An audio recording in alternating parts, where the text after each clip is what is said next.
अखिल भारतीय किसान संघर्ष समन्वय समिति बिहार में संयुक्त किसान मोर्चा एवं अखिल भारतीय किसान संघर्ष समन्वय समिति के संयुक्त तत्वाधान में बिहार के प्रमुख किसान संगठनों ने पटना के रविंद्र भवन में एक विशाल एमएसपी खाद्य सुरक्षा कर्ज मुक्ति राज्य स्तरीय किसान सम्मेलन का आयोजन किया।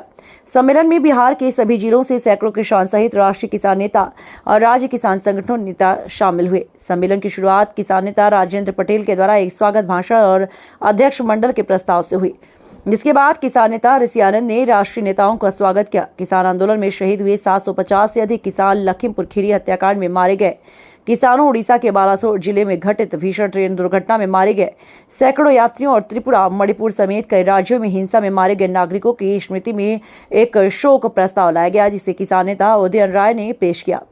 किसान नेता नंद किशोर सिंह ने सम्मेलन में 24 सूत्रीय किसान मांग पत्र को पेश किया, जिसमें एमएसपी की कानून गारंटी, संपूर्ण कर्जा मुक्ति, खाद्य सुरक्षा की गारंटी, किसानों और खेत मजदूरों के लिए किसान पेंशन आदि मांगों को रखा गया।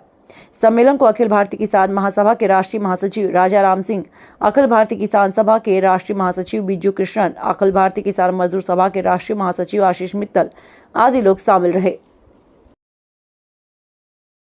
21 की लड़ाई में आपने जीत दिलाई है, 24 की लड़ाई में हम जीत दिलाए।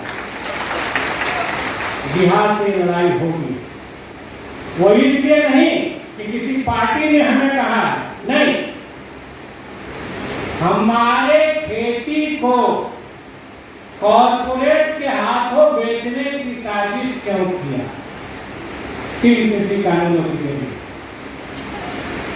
जिस खेती ने कोरोना काल में 3% का विकास दर दिखाया, उस खेती को कॉर्पोरेट के हाथ में टेक ओवर करने का साजिश क्यों किया? कृषि कानूनों के जरिए हमारे किसान आंदोलन पर ऐतिहासिक दमन क्यों किया?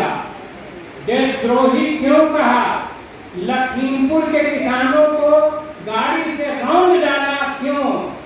हिंदू और सिख के रूप में दंगा कराने की कोशिश क्यों की?